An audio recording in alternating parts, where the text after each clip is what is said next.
इस लड़के के पास एक बहुत ही अजीब और खतरनाक ताकत थी। वो अपनी मर्जी से किसी भी बैंक अकाउंट का बैलेंस बदल सकता था और कभी खत्म ना होने वाला पैसा निकाल सकता था। वो फिंगर्स को बंदूक बनाकर हवा में ही किसी भी जीव को मार सकता था। अगर चाहता तो अपनी इस ताकत से पूरी इंसानियत की मदद कर सकता था, लेकिन किसी ने भी नहीं सोचा था कि अगले ही दिन वो एक सीरियल किलर बन जाएगा। वो बिना किसी वजह के एक घर चुनता है और बिल्कुल अपने घर की तरह अंदर चला जाता है। वो घर की उस लेडी को आराम से हेलो बोलता है, लेकिन वो औरत उसे पहचानती तक नहीं थी। तभी लड़का बिना कुछ सोचे एक गोली चला देता है जो सीधा उस औरत के सीने को चीर देती है। इसके बाद वो उसके पास जाकर पागलों की तरह उस पर 10 से भी ज्यादा गोलियां चला देता है, लेकिन इतना करने के बाद भी उसे लगता है कि उसने बहुत जल्दी मार दिया।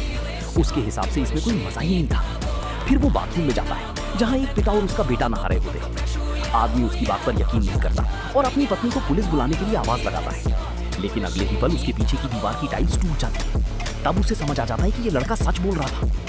वो तुरंत अपने बेटे को पीछे कर लेता है और पूछता है कि आखिर उसका मकसद क्या है। लेकिन लड़के का कोई मकसद ही नहीं था, वो सिर्फ लोगों को मारना चाहता था। अब उस आदमी को समझ आ चुका था कि उसका बचना नामुमकिन है।